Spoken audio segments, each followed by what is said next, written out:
नमस्कार। आज हामी इपिएस टपिकको उच्चारणको नियममा आधारित रहेर केही छलफलहरू गर्नेछौँ।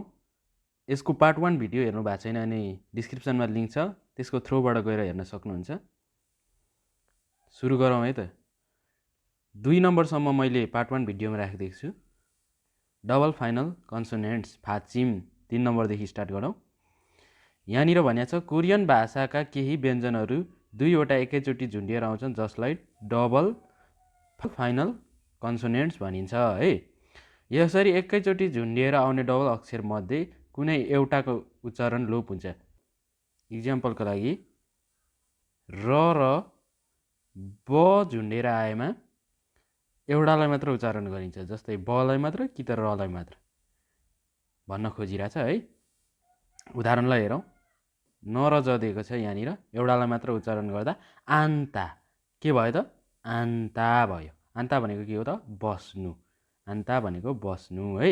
त्यसै गरी र ब आएको छ। अब यहाँनिर फाचिममा फेरि ल भनेर यसलाई उच्चारण गरिन्छ। यहाँनिर के भयो त? त्यसो गर्दा यदल भयो। लास्टमा र ब आएको छ है, फाचिममा झुन्डेर यदल भयो है। यदल भनेको के हो त? 8 हो। यहाँनिर त्यसरी उदाहरणहरूलाई हेरौँ। र थ आएको छ भने रको मात्र उच्चारण हुन्छ। यहाँनिर के छ त? हाल्ता। हाल्ता भनेको के त? चाट्नु। जस्तै र म र फ र ब आएमा चाहिँ पछाडिको उच्चारण हुन्छ भनेर सम्झिहाल्ने। यो पछाडिकोहरू उच्चारण हुन्छ भनेर सम्झिहाल्ने। यतिलाई चाहिँ ख्याल गर्नु पर्यो हामीले है।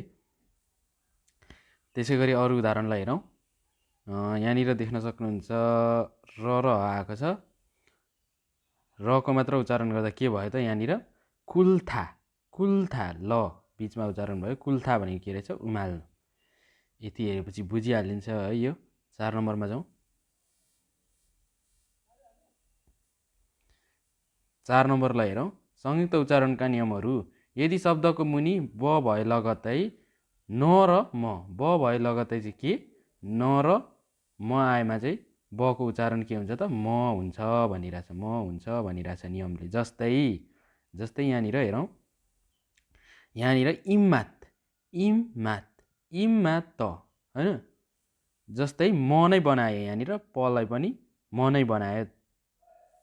पलाई पनि म नै बनायो। फाचिममा झुन्डेर आयो भने बलाई प भनिन्थ्यो नि त, तर म नै बनाएँ। इम्मात भयो। मुखको स्वाद। इम्मात भनेको मुखको स्वाद। अब 2 नम्बरलाई हेरौँ है त। 2 नम्बरमा छ यदि शब्दको मुनि द भए लगतै ई आएमा, ई भएमा चाहिँ द प्लस ई मिलेर ठोकेर चाहिँ मतलब जीको उच्चारण गर्ने। जस्तै यहाँनिर हे दो जी हुन्छ, हे दो दी हुँदैन। हे दो दी छ लेखाइमा त, तर हे दो जी हुन्छ है। हे दो जी। ख्याल गरौँ यसलाई। केही छैन, सजिलो छ है। यहाँनिर 3 नम्बरलाई हेरौँ।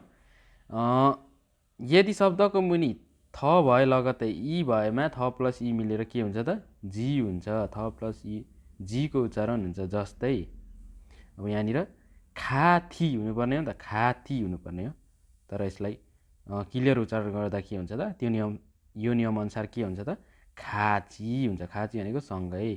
त्यसरी अरूलाई पनि हेरौँ है। कुची भनेको के हो त? यहाँनिर अन्त्य है। 4 नम्बरलाई हेरौँ। यदि शब्दको मुनि अ भए लगत्तै र भएमा रको उच्चारण नगर्ने। जस्तै अ र ठोकेमा चाहिँ न बन्छ भनिरहेछ त, यो नियम अनुसार है। न बन्छ भनेर भनिरहेछ यसले। उदाहरणलाई हेरौँ। जस्तै छङ्री। छङ्री लेखाइमा छङ्री छ, तर के हुन्छ त? यसको छङ्नी हुन्छ। यसको उच्चारण चाहिँ छङ्नी भनेको कि त? व्यवस्थापन।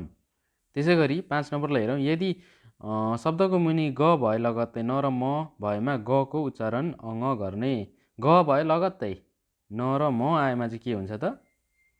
गको उच्चारण अङ गर्ने भनिएको छ। जस्तै यहाँनिर छाक्नियोन। छाक्नियोन छ लेखाइमा त, तर यसलाई क्लियर उच्चारण के हुन्छ त? छाङ्नियोन। छाङ्नियोन भनेको के रहेछ त? गत वर्ष। ल आजको भिडियोमा यति नै साथीहरू। अर्को भिडियोमा भेट्ने बाचाका साथ म बिदा हुन चाहन्छु। हस् त, नमस्ते।